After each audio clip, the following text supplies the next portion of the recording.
अभी तक हमने क्या पढ़ा था, अभी तक हम ये देख रहे थे फर्स्ट ऑर्डर रिएक्शन में पूरे डिटेल में देख लिया, जीरो ऑर्डर रिएक्शन भी हमने देख लिया अच्छे से। देखो जो यहाँ पे इंपॉर्टेंट है, जहाँ से ज़्यादा क्वेश्चन बनते हो, एक तो फर्स्ट ऑर्डर रिएक्शन है और एक जीरो ऑर्डर रिएक्शन। यहाँ से ये दो टॉपिक ऐसे ना जहाँ से क्या तो जो क्वेश्चन होता है बहुत ज़्यादा यहाँ पे पूछा जाता है कॉम्पिटेटिव एग्जाम में, और यहाँ से क्वेश्चन ज़्यादा बनता है। ठीक है, अब जो हम पढ़ रहे थे बेसिकली सेकंड ऑर्डर रिएक्शन के बारे में डिस्कस कर रहे थे कि सेकंड ऑर्डर रिएक्शन होता क्या है। देखो सेकंड ऑर्डर हो, थर्ड ऑर्डर, फोर्थ और सो ऑन ऐसे चलता रहेगा। तो बहुत सारे यहाँ पे फॉर्मुला है, तो फॉर्मुला हमें अब यहाँ से ना लर्न नहीं करना। मैं यहाँ पे जर्नल फॉर्म बताऊंगा थोड़ा टाइम बाद, देखना वहाँ पे तुम एन के वैल्यू पुट कर तुम्हारे पास आंसर आ जाएगा। तो एनीवे जो भी है, तो हमने सेकंड ऑर्डर रिएक्शन एक तरीके से हमने स्टार्ट कर दिया था।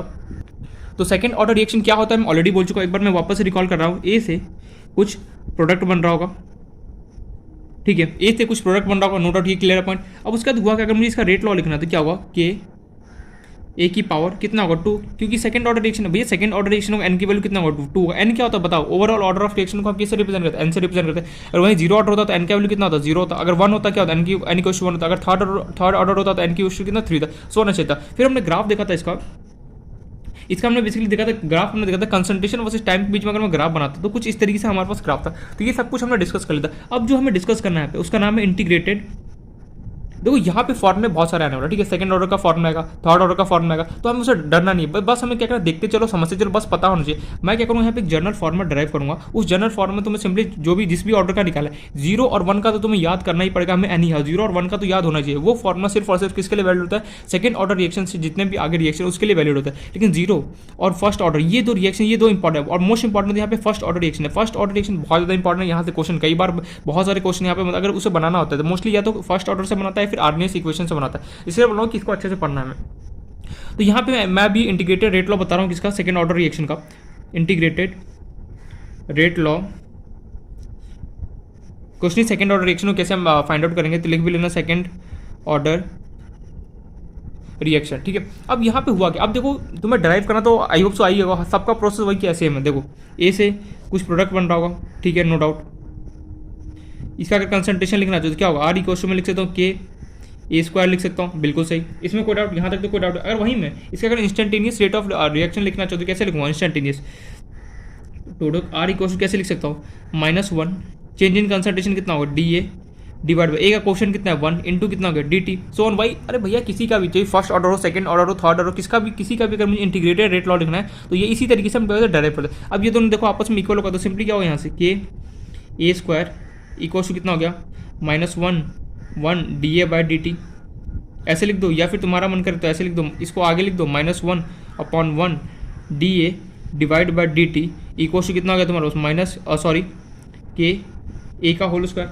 अब याद करो उसका हम क्या कर देते उसका, ठीक है, पहले मैं इसको थोड़ा सा अच्छे तरीके से लिख देता हूँ, -1 तुम दोनों में से कोई भी सेलेक्ट कर सकते हो, मैंने सेकंड वाले को सेलेक्ट किया, -1 D A divide by D T equal to तुम्हारे पास क्या गिवन है, के ए स्क्वायर। अब हम यहाँ पे उसका हम क्या करते हैं, प्रोसेस याद करो इंटीग्रेटेड रेट लॉ में। यार प्रोसेस क्या है वो सबका सेम, तुम फर्स्ट ऑर्डर में डायरेक्ट, बहुत मैं हर जगह मैंने डायरेक्ट किया, मैं चाहूँ तो डायरेक्ट फॉर्मुला भी लिख सकता हूँ, बट मैं हर जगह में डायरेक्ट करूँ, क्यों, तो क्या कि ताकि तुम्हें पता चले कि अच्छा इसका अगर मुझे कभी ऑर्डर रेट लॉ अगर मुझे डायरेक्ट करना हो तो कैसे करते। वैसे पूछा तो कई कॉम्पिटेटिव एग्जाम में पूछा नहीं जाता, सिंपली बस पता होना चाहिए हमें कि कैसे क्या। अब सिंपली क्या कर, जो ए स्क्वायर है उसको तुम इसके नीचे भेजो, क्यों, क्योंकि ए और ए का साथ में इंटीग्रेशन करूँगा और डी टी को तुम यहाँ पे भेज दो। ये हो गया मेरे पास यहाँ पे -1 डी ए। देखो इस फॉर्मूले को रटना नहीं है, यहाँ पे देखो सेकंड ऑर्डर, देखो फर्स्ट ऑर्डर और जीरो ऑर्डर रिएक्शन के सारे फॉर्मूले दिमाग में फिट होना चाहिए। टी हाफ क्या होता है मेरे पास, इंटीग्रेटेड रेट लॉ क्या होता है, टी मेरे पास लाइफ टाइम रिएक्शन क्या होता है, बेसिकली जीरो और फर्स्ट ऑर्डर रिएक्शन के सारे फॉर्मूले याद होने चाहिए। सेकंड थर्ड फोर्थ इन सब का लर्न करने की कोई जरूरत नहीं, क्यों, क्योंकि यहाँ पे मैं एक जनरल फॉर्मूला छोटा सा बताऊंगा जिसके अंदर सिंपली तुम्हें क्या करना है, किसी का भी तुम्हें निकालना हो इंटीग्रेटेड रेट लॉ या फिर टी हाफ, तुम फटाफट क्विकली निकाल सकते हो। लेकिन शर्त क्या है यहाँ पे, जीरो और फर्स्ट ऑर्डर रिएक्शन में वो फॉर्मूला वैलिड नहीं करते, इसलिए बोल रहा हूँ कि जीरो और फर्स्ट ऑर्डर रिएक्शन का अच्छे से फॉर्मूला हमें पता होना चाहिए सारा, क्योंकि बहुत ज़्यादा इंपॉर्टेंट है। ये भी इंपॉर्टेंट पर उतना इंपॉर्टेंट नहीं है। 1 डी टी, ओहो, -1 डी ए स्क्वायर को मैंने नीचे यहाँ पे बुला लिया, ए स्क्वायर 1 से तो मल्टीप्लाई क्या करूँगा, के इंटू कितना हो गया डी टी। अब हम क्या करेंगे, ये नेगेटिव है, ये यहाँ पे 1 था ही, अब ये नेगेटिव है, ठीक है। अब मुझे इस नेगेटिव को हटाना है, क्या करूँगा, मल्टीप्लाई दोनों साइड क्या करूँ, मल्टीप्लाई कर दो नेगेटिव को, multiply minus with both the sides, दोनों साइड क्या करूँगा मैं माइनस से मल्टीप्लाई कर दूंगा। तो यहाँ पे अगर मैं मल्टीप्लाई करूँ, ये तो ऑलरेडी माइनस डी ए, 1 को मल्टीप्लाई करूँगा डी ए से कितना होगा 1 ही होगा, और ये बेसिकली 1 इंटू ए स्क्वायर कितना होगा ए स्क्वायर, इसके बाहर हमने लगाया माइनस, और ये माइनस के into D t, minus minus कितना हो गया प्लस, तो ये हो गया मेरे पास d a upon a square equals to minus के इंटू डी टी। अब क्या कर देते हैं हम, इंटीग्रेशन कर देते हैं, अप्लाइंग इंटीग्रेशन, थोड़ा सा यहाँ पे इंटीग्रेशन तुम्हें आना चाहिए, अप्लाइंग इंटीग्रेशन। तो इंटीग्रेशन मैं यहीं पे कर दूँ, ठीक है चलो इसी प्रोसेस में कर दो, स्टेप में करता हूँ, इंटीग्रेशन अप्लाई किया। अब बताओ D a upon a square, मैं ऑलरेडी बोल चुका हूँ डी ए को तो चलो साइड में कर दूँ, मीन्स इसको इस तरीके से ऐसे लिखा हुआ, देखो इंटीग्रेशन यहाँ पे ध्यान से देखना है, तुम्हारे पास यहाँ पे इंटीग्रेशन गिवन है D A divide by A square को तुम इंटीग्रेट करना है। कैसे इसको सॉल्व करोगे, सिंपली क्या करो, इंटीग्रेट करो, 1 अपॉन ए स्क्वायर को एज इट इज रहने दो, डी ए ना उसको साइड में भेज दो, ये स्क्वायर है ना, बिल्कुल सही। अरे क्या बोला मैंने यहाँ पर नहीं समझ, मैं यहाँ पे ये बोलना चाहिए इंटीग्रेशन अगर कभी भी करना होता तो हमें देखना होता है यहाँ पे जो सेम टर्म, याद करो मैंने बोला अगर एक्स होगा तो उसके बगल में भी एक्स होना चाहिए, अगर वाई होगा तो उसके बगल में भी वाई होना चाहिए, ये नहीं कोई और अल्फाबेट हो, और कोई और अल्फाबेट है तो भी इंटीग्रेशन पॉसिबल है, बट क्या होगा उसके लिए थोड़ा सा कॉम्प्लेक्स तरीके से हमें जाना पड़ता है। बट मोस्टली जो हमें बेसिक बोलता है, क्या बोलता है कि जो भी यहाँ पे अल्फाबेट मेरे पास प्रेजेंट है, सिंपली क्या होना चाहिए उसको वही सेम यहाँ पे अल्फाबेट हमें प्रेजेंट होना चाहिए, ठीक है ये पॉइंट हमें क्लियर है, बिल्कुल सही। अब देखो मैंने डी ए को साइड में भेज दिया, अब 1 अपॉन ए स्क्वायर का इंटीग्रेशन क्या होता है, फटाफट बताओ मुझे, 1 अपॉन ए स्क्वायर या फिर 1 अपॉन एक्स स्क्वायर का इंटीग्रेशन क्या होता है। तो ये देखो ये कुछ फॉर्म जो तुम्हें आइडेंटिटी से याद होना चाहिए, इंटीग्रेशन का मैं पूरा टेबल बना था, उसके अंदर मैंने फॉर्मूला बताया था, 1 अपॉन एक्स स्क्वायर हो, integration of 1 upon x square तुम करोगे इंटू डी एक्स, किसके इक्वल होता है, -1 अपॉन एक्स के इक्वल होता है, याद है फिर भूल गया, ये हमारा आइडेंटिटी था इंटीग्रेशन में कि 1 अपॉन एक्स स्क्वायर का अगर मुझे कभी भी इंटीग्रेशन करना हो किसके इक्वल होता है, मेरे पास -1 अपॉन एक्स के इक्वल होता है। तो देखो यहाँ पे एक्स की जगह बी हो, सी हो, डी हो, कोई भी अल्फाबेट हो, यहाँ पे देखो सेम है, एक्स इंटू एक्स, यहाँ पे ए square into A, 1 upon a square का इंटीग्रेशन अगर मैं करना चाहूँ तो सिंपली किसके इक्वल होगा, -1 अपॉन ए, खत्म कहानी। अरे भैया ये आइडेंटिटी है जो मैंने लिखा है ना, 1 अपॉन एक्स स्क्वायर जो होता है वो फॉर्मल इंटीग्रेशन का फॉर्मल चार्ट निकाल के देखना, जो मैंने लिखा था 1 upon x square into D x का इंटीग्रेशन कितना होता है, -1 अपॉन एक्स होता है। तो देखो यहाँ पे ए है, अरे अल्फाबेट से कोई भी फर्क नहीं, यहाँ पे ए हो, बी हो, सी, उससे मुझे कोई फर्क नहीं, ये किसकी तरह दिख रहा है मुझे, 1 अपॉन एक्स स्क्वायर वाला फॉर्मल दिख रहा है। तो 1 upon a square into D A का इंटीग्रेशन क्या होगा, -1 अपॉन कितना होगा, ए होगा, वही मैंने किया। तो यहाँ पे लिख सकता हूँ मैं D a upon a square का इंटीग्रेशन कितना हो गया मेरे पास, -1 अपॉन ए, ओहो ठीक है इंटीग्रेशन तो चलो तुमने कर दिया। अब मेन मुद्दा यहाँ पे क्या था, लिमिट लगाना मैं भूल गया, चलो ठीक है लगा दूंगा। तो कॉन्स्टेंट क्या था, के तो बाहर आ गया, माइनस के, डी का इंटीग्रेशन क्या था, d a d t d c, इन सब का इंटीग्रेशन कितना तो हमारे पास सिंपली टी होता है, स्मॉल टी लिखो कैपिटल लिखो टी लिखो कोई फर्क नहीं पड़ता। अब यहाँ पे हमें लिमिट लगाना था, मैं भूल गया था यहाँ पे लिमिट लगाना। तो वो लिमिट क्या लगाओगे, जब तुम्हारे पास टाइम इक्वल टू कितना था, 0 था, जब मान लो तुम्हारे पास टाइम 0 था, मीन्स जब तुमने स्टार्ट नहीं किया था तो इनिशियल कंसंट्रेशन कितना था, मान लो तुम्हारे पास A0 था, वही जब कुछ टाइम टी मतलब कुछ सेकंड बाद, फोकस तो हो रहा है ना, 1 सेकंड, कुछ टाइम टी के बाद मान लो 2 सेकंड 3 सेकंड जो भी है, जो ए है, ए का कंसंट्रेशन कितना होगा, चलो ए मान लेते, कैपिटल ए मान लेते, वही पुट कर दो। जब टाइम 0 था तो मेरे पास ए का कंसंट्रेशन कितना था, मेरे पास A0 था, नो डाउट। जब मेरे पास टाइम टी था तो ए का मेरे पास कंसंट्रेशन कितना था, मेरे पास टोडो कैपिटल ए मान लिया, वही। तो यहाँ पे लिमिट पुट कर दो, यहाँ A0 ये ए और ये टाइम भाई साहब का हम लिमिट पुट कर दिया कितना, 0 टी, वही क्या करना, upper limit minus lower limit, एक बार मैं अपर लिमिट पुट करूँगा -1 अपॉन ए की जगह मैंने पुट कर दिया ए, एक बार मैं पुट करूँगा माइनस लोअर लिमिट कितना हो गया, माइनस तो बीच में लगे ही लगा, और यहाँ पे ऑलरेडी माइनस कितना हो गया, -1 अपॉन ए की जगह क्या पुट कर रहा है, A0 equals to minus K, एक बार अपर लिमिट की जगह, एक बार क्या होगा अपर लिमिट माइनस क्या होगा लोअर लिमिट होगा, तो सिंपली ये कितना हो गया, टी की जगह मैंने पुट किया टी माइनस, यहाँ पे कितना हो गया 0, सॉल्व करते चलो इसको, ये हो गया -1 अपॉन ए, माइनस माइनस कितना हो गया +1 upon A0 equals to minus K T minus 0 कितना हो गया टी। अब मैंने देखा इसके पास भी माइनस है, इसके पास भी माइनस है, माइनस को कैसे रिमूव किया जाए, मेरे पास 2 ऑप्शन है माइनस को रिमूव करने के लिए, माइनस को या तो मैं मल्टीप्लाई कर दूँ दोनों साइड तो क्या होगा माइनस को रिमूव कर सकता हूँ, या फिर तुम सिंपली क्या करो इसमें से माइनस को कॉमन निकाल लो। तो माइनस को जब कॉमन निकालूंगा तो बचा कितना यहाँ पे 1 अपॉन ए, यहाँ से अगर मैं माइनस कॉमन निकालूंगा बचा कितना 1 upon A0 equals to minus K T, minus ने माइनस को उड़ा दिया, बचा तुम्हारे पास कितना 1 upon A minus 1 upon A0 equals to K T. यहाँ से अगर मैं टी निकालना चाहूँ तो टी कितना निकल के आएगा मेरे पास, के को इसका चरणों में भेज दो, कितना हो गया 1 अपॉन के 1 upon A minus 1 upon A0।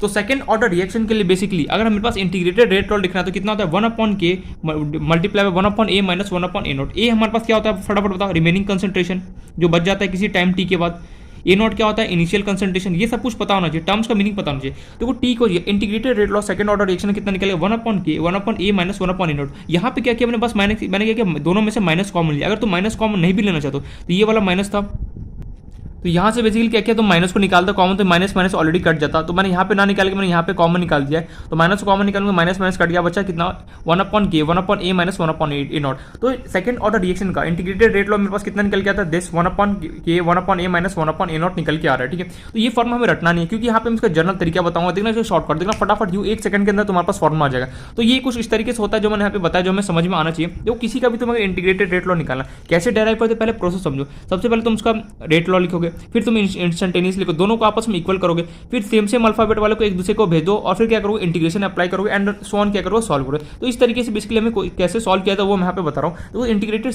Rate law second order reaction का कितना निकल के हमने देख लिया यहाँ पे। अब सेम इसका ग्राफ बनेगा, तो इसका ग्राफ कैसे होगा वो हम देखते हैं। देखो यहाँ पे क्या मैं पहले बोल चुका हूँ, तो मैं सेकंड ऑर्डर रिएक्शन ये जो फॉर्मूला निकल गया, इसको रटने का कोई जरूरत नहीं है, लगे दिमाग में इतने सारे फॉर्मूले में कैसे लर्न कर पाऊँ। तो फॉर्मूले लर्न करने का हमें कोई जरूरत नहीं है, हमें सिंपली क्या करना है, बस देखते चलो समझते चलो। अभी मैं आगे एक शॉर्टकट बताने वाला हूँ, जनरल फॉर्मूला देखना, किसी भी ऑर्डर का हो 0 और 1 के छोड़ के बाकी कोई भी ऑर्डर रिएक्शन तुम उसका 1 सेकंड के अंदर क्या कर सकते हो, फॉर्मूला हम निकाल सकते हैं, ठीक है। तो इसका पहले एक बार ग्राफ समझ लेते हैं कि ग्राफ कैसे होगा। तो जो मेरे पास निकल गया फॉर्मूला, टी को क्या निकल गया 1/k 1/a माइनस 1/a0, ठीक है। ये फॉर्मूला मेरे पास निकल है। इसी का यूज करके हमने क्या किया, मुझे ग्राफ बनाना है। ग्राफ कैसे बनाओ, तो सिंपली क्या किया मैंने, इसी फॉर्मूले को थोड़ा बहुत मॉडिफाई करके मैंने इसको लिख दिया 1/कंसंट्रेशन of a equals to KT, इसको यहाँ पे क्रॉस मल्टीप्लाई और इसको मैंने यहाँ पे इस तरफ भेज दिया, तो कितना हो गया 1/a0। मैंने कुछ नहीं किया, देखो t इक्वल्स टू 1/k था, k से इसको मल्टीप्लाई किया, देखो KT हो गया। ये जो मेरे पास था ये वाला टर्म मैंने इसको यहाँ पे शिफ्ट कर दिया, देखो 1/ कितना हो गया a0। तो देखो ये मेरे पास y equals to mx plus c की तरह दिख रहा है, ये क्या होगा y होगा। ये क्या होता है m क्या होता है स्लोप हमें बताता है, x क्या होता है हमें जो, ये देखो y equal to mx plus c हमारे पास है। y हमारे पास क्या होगा, जो भी y पे पॉइंट पे कट करा होगा, x क्या होगा जो भी x पे पॉइंट कर रहा है, c क्या होता है इंटरसेप्ट, मतलब x और y को किस पॉइंट पे कट कर रहा है वो हमें कौन बताता है, c बता रहा होता है, ठीक है। तो इसका जो ग्राफ बना, देखना ग्राफ कैसे इसका बनता है सेकंड ऑर्डर रिएक्शन का। ग्राफ भी अगेन तुम्हें लर्न करने का कोई जरूरत नहीं, मैं यहाँ पे शॉर्टकट आगे अगेन बताऊंगा, बस देखते चलो समझते चलो। अब मन में अगर यार जब तुझे शॉर्टकट बताना ही है फिर क्यों इतना प्रोसेस लिख रहा है, मैंने बोला एक बार देख लो, क्या डायरेक्ट शॉर्टकट बताने का कोई मतलब नहीं है, कुछ समझ में नहीं आएगा, एक बार फोकस क्यों हट जा रहा है ये बार बार, एक सेकंड अब दिख रहा है। तो इसलिए मैं चाहता हूँ एक बार पूरा प्रोसेस के साथ समझो, ताकि पता तो चले ना कि अच्छा ये ऐसे करना है तो ऐसे होगा। तो इसलिए मैं एक बार सारे स्टेप बाय स्टेप बता रहा हूँ। तो यहाँ पे जो इसका ग्राफ बनेगा, ग्राफ कैसे बनेगा, ग्राफ हम बनेंगे 1/कंसंट्रेशन वर्सेस टाइम, और यहाँ पे कंसंट्रेशन कौन है, ए है, तो ये ग्राफ बनेगा मेरे पास और करके लिख रहा हूँ 1/a। देखना ग्राफ कैसे बनेगा, देखना ध्यान से यहाँ पे। ये देखो इसका जो ग्राफ होता है, इस फॉर्मूले को जब मैंने देखा तो इस फॉर्मूले को देख के सिंपली जो ग्राफ होता है ये कुछ इस तरीके से आता है टोटल, एंड ये यहाँ से लेकर के जो ये पूरा पोर्शन है, एरिया है, मतलब ये वाला जो एरिया है ये यहाँ से यहाँ तक, इसको हम बोलेंगे 1/ क्या होगा a0। मतलब यहाँ इस पॉइंट से लेके इस पॉइंट को एरिया को मैं क्या बोलूँगा 1/a0 बोलूँगा, ठीक है a0। तो ये हो गया क्या थीटा। इसका अगर मैं स्लोप लिखना चाहूँ तो स्लोप इक्वल टू कितना होता है tan theta, which is equal to किसके होगा, के इक्वल होगा। मतलब कि अगर 1/ सेकंड ऑर्डर रिएक्शन का मुझे कभी भी ग्राफ बना तो किसके इक्वल होगा, तो किसके बीच में ग्राफ बनाते हैं 1/ कंसंट्रेशन वर्सेस के टाइम के बीच में बनाते हैं। जीरो ऑर्डर रिएक्शन में याद करो किसके बनाता है, कंसंट्रेशन वर्सेस टाइम के बीच में ग्राफ बनाता है। फर्स्ट ऑर्डर रिएक्शन में किसके बीच में ग्राफ बनाता है, log of concentration versus time के बीच में ग्राफ बनाता। वहां पे first order zero order reaction में देखा था negative slope with straight line बना था, यहाँ पे क्या होगा positive slope with straight line हमारे पास क्या बन रहा है। और यहाँ से यहाँ तक जो एरिया होगा इसको मैं बोलेंगे 1/ क्या होगा a0 होगा। स्लोप कैसे निकला, slope equal to tan theta equal to क्या होगा के इक्वल होगा। तो इस तरीके से कुछ ग्राफ होता है। अच्छा अब इसका सेकंड ऑर्डर जो रिएक्शन होता है इसका टी हाफ कैसे निकालूंगा, तो चलो टी हाफ बोला है फिर हाफ लाइफ बोला, वो कैसे निकलेंगे वो देख लो इसका, बस अभी देखते चलो आगे देखना क्या मजेदार शॉर्टकट आने वाला। हाफ लाइफ कैसे निकलेगा, तो हाफ लाइफ हमें पता है हाफ लाइफ का मतलब क्या था, जब रिएक्शन 50% कंप्लीट कर लेता है उस समय क्या होता है half life of reaction basically बोला जाता है। रिप्रेजेंट उसको किसे करते हैं, टी हाफ से मैं करता हूँ, मतलब कि यहाँ पे टी इक्वल टू कितना होगा टी हाफ। भैया हमसे ये टी हाफ लाइफ का रिएक्शन का मतलब क्या होता है, हाफ लाइफ का तुम इतना भी टाइम पढ़ चुके हो सीधे सीधे मतलब ही समझ में आ गया होगा। हाफ लाइफ का मतलब होता है जो रिएक्शन है उसने जब 50% कंप्लीट मीन 50% कंप्लीट कर लिया होगा तो उस टाइम पे कितना उसके वो टाइम होगा उसे हमें क्या होगा निकालना होता है, उसे हम कहते हैं टी हाफ बोलते हैं। तो टी इक्वल टू क्या होगा टी हाफ, उस time at T equal to T half पे कंसंट्रेशन जो होता है at T equal to T half पे जो कंसंट्रेशन तो ए था उसका वैल्यू कितना होगा a0 डिवाइड बाई 2। अरे भैया 50% कंप्लीट हो गया, स्टार्टिंग में तुम्हारे पास a0 था, जब 50% कंप्लीट इसका आधा कर दो कितना होगा a0 बाई 2 के कैसे निकलेगा।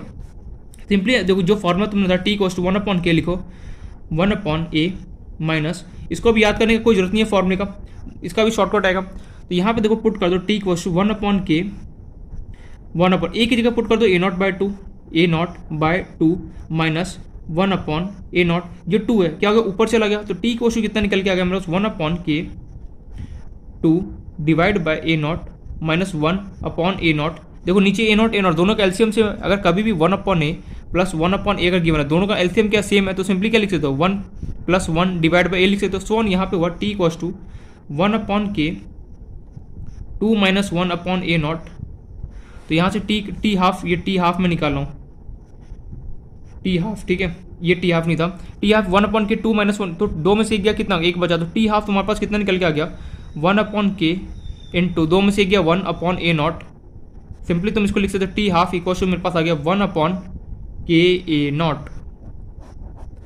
सेकेंड ऑर्डर रिएक्शन का अगर मुझे कभी भी हाफ लाइफ निकाला तो उसका फॉर्मूला क्या निकलेगा 1 अपॉन के नॉट निकलेगा। ये क्या हुआ half life of second order reaction, half मैं लिख भी देता हूँ, life of second order reaction, second order reaction, ठीक है। इस फॉर्मूले को भी रटना नहीं है, बस समझते चलो आगे बढ़ते चलो। इसको नोट डाउन कर लिया, आई होप तो समझ में आ गया होगा। अब हम चलते हैं थर्ड ऑर्डर रिएक्शन पे। अब मैंने इससे क्वेश्चन क्यों नहीं कर रहा भैया, मैं यहाँ पे क्वेश्चन बिल्कुल नहीं कराना, क्यों, क्योंकि हमारा क्वेश्चन कराऊंगा आगे कब जिसका मुझे लगे जिस टॉपिक का इंपॉर्टेंट है उसका कराऊंगा। ये सब क्या एक थ्योरेटिकल पार्ट है जो हमें अच्छे से पता होना चाहिए। बस अभी क्या होगा थर्ड ऑर्डर रिएक्शन भी थ्योरेटिकल बताऊंगा, थर्ड ऑर्डर के बाद मैं आगे नहीं बढ़ूंगा, उसका मैं एक जनरल फॉर्मा दे दूंगा, उसका तुम्हें जिसका भी क्लियर दिख रहा है ना, पता नहीं ब्लर हो जाता है बीच में तो 2 मिनट में। तो अभी देखो मैं यहाँ पे थर्ड ऑर्डर रिएक्शन का पूरा डिटेल में बताऊंगा, उसका मैं यहाँ पे एक जनरल फॉर्मूला बता दूंगा जिससे तुम्हें second order, third order, fourth order कभी भी किसी का भी अगर तुम्हें अगर इंटीग्रेटेड रेट लो या फिर हाफ लाइफ निकालना फटाफट चुटकी में निकाल सकते हो, ठीक है। तो ये नोट बस अभी नोट डाउन करो, थ्योरेटिकल पार्ट अभी चल रहा है, उसे जहाँ पे लगे मुझे इंपॉर्टेंट है। देखो यहाँ पे मैं स्ट्रेस डाल के इसलिए नहीं बोला यहाँ पे क्योंकि first order and zero order reaction हमारे लिए इंपॉर्टेंट है, ये भी इंपॉर्टेंट है, बस हमें पता होना चाहिए इसका भी नो डाउट। अब हम चलते हैं थर्ड ऑर्डर रिएक्शन की तरफ। Third order reaction, third order reaction में एन का वैल्यू कितना होगा 3 हो जाएगा। Third order reaction, third order reaction में हमें पता है एन का वैल्यू कितना होता है 3 होता है, क्यों फर्स्ट ऑर्डर रिएक्शन में 1 होता है, सेकंड ऑर्डर में 2 होता है, थर्ड ऑर्डर रिएक्शन में कितना होगा एन का वैल्यू 3 हो जाएगा।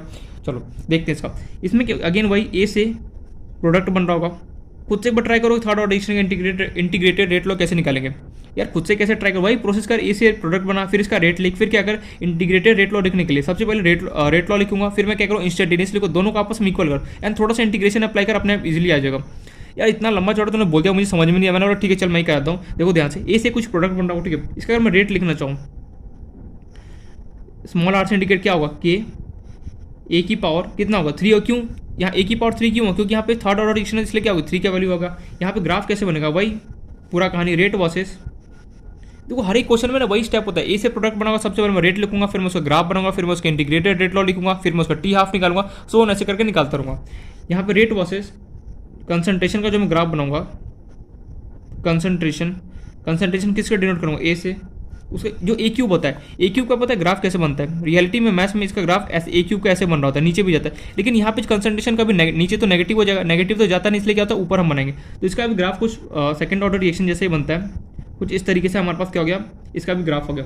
ये क्या हो गया आर इक्वल टू के ए क्यू, मतलब कि जो सेकंड ऑर्डर रिएक्शन था उसमें भी रेट वर्सेस कंसंट्रेशन का सेम वही ग्राफ था, और जो फर्स्ट और थर्ड ऑर्डर रिएक्शन है उसमें भी रेट वर्सेस कंसंट्रेशन का दोनों का क्या होता है ग्राफ सेम ही होता है, कुछ मिलता जुलता ग्राफ है, ठीक है। एनीवे जो भी है, अब हम इसका लिखेंगे इंटीग्रेटेड रेट लॉ, इंटीग्रेटेड